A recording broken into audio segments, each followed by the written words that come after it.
So last year I started experimenting a little bit with inoculation of mushroom logs. I've always loved mushrooms. I love picking wild mushrooms mostly, but I thought it would be kind of neat just to see how the process works with inoculating some mushrooms. But I kind of always put it off because I thought it was going to be super hard and like a difficult thing, long drawn out process. But when I did it, I realized that it's pretty simple, really, pretty straightforward. So I chose to do shiitake mushrooms because we can't get them around here that I know of with, you know, being fresh and whatnot, so we have to buy shiitake in the store. So I thought it'd be kind of cool to inoculate them, and so I could have those because I can't find them in the wild. So we just started with an oak log. We cut some green oak logs, you know, not too big around, just some of the smaller stuff. I didn't really want to cut down nice big oaks, you know, those are very high timber value trees just to inoculate mushrooms. But I needed to do some timber stand improvement, which I'll get into in later videos and stuff. It's a process basically where you're cutting out trees to make other trees healthier, is kind of what it sort of boils down to anyway. So we was doing that and coming up with trees, you know, yay big, around maybe 3 or 4 inches. So I thought that's, you know, this is a perfect opportunity to cut these into 3 or 4 foot sections and you know, try this mushroom propagation out. So there's a few different ways that you can inoculate logs. So you can use sawdust, and the spores will be in the sawdust. You have to have a special machine, I believe. So the only one that I know about and that I'm going to talk about today is because, you know, I'm not an expert in this, but I just want to basically make a video and showing you guys how easy it is in case you wanted to do it. So we chose to buy plugs. So these are basically kind of these little wooden plugs. So the plugs that we got in particular are just these little wooden dowels. So this is 2 fun guys. I'm not promoting them in any way. I will say that we did get good inoculation results, and this, I think I got this off of Amazon. I mean, that's kind of I've been a victim to the old Amazon buy now. So these were easy to buy and I just wanted to try it out. So these are basically wooden dowels that have been inoculated with spores. This one is oyster because I wanted to try oyster this year.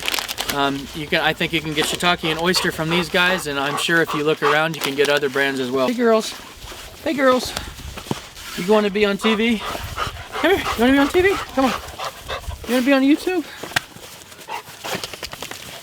Here.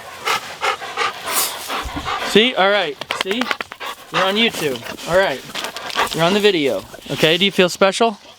All right, now you gotta leave me alone so I can make this. Yeah, so guys, all you do is you're basically gonna start with your logs.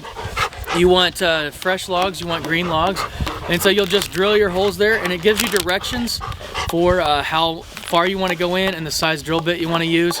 I can't recall off the top of my head, and I think maybe depending on the plug it might be completely different, so I don't want to tell you something and then it might be. Just go by the directions. Hopefully they have directions if they're a good one. These guys did, they had a little pamphlet and they had excellent directions, so I'll give them that. And so you just drill your holes and then you pound them in with a rubber mallet. And then what you want to do is you want to go over that with something like beeswax is what I use because we got bees and we got plenty of beeswax. So I just melted those beeswax down in a crock pot, and I just took a paintbrush, and me and my daughter, we just painted over those spores everywhere we drilled a hole. And what that basically does is locks in all the moisture and doesn't allow those to dry out, because if they dry out they're not going to be, you know, mushrooms and fungus really like wet environments, and so you don't want them to dry out. So it basically locks in that little moisture, and that way they can inoculate and spread the mycelium throughout the entire log. From then on, you just want to put it in a really shady spot, like the woods. You know, that's where mushrooms grow, is in the woods, in the shade. Basically, they, like I said, they want to be moist. So if you have them like sitting directly in the sun, obviously they're going to have a hard time staying moist. So you want to put them in a shady area, a place, you know, that's not going to get any sunlight at all. It's going to be shaded all day, and so they're not going to get all that heat and that direct sunlight to where it's going to dry out. You can do what I did and just kind of wait for natural moisture to come in the spring. They get really wet, and also in the fall we get a lot of snow here and so a little bit of rain. So those logs, they got saturated, and then they fruited, and that fruit is the mushroom. That's the fruiting body of mycelium. So we had a really good fruit harvest of shiitake mushrooms, and hopefully we'll have a good harvest of oyster mushrooms.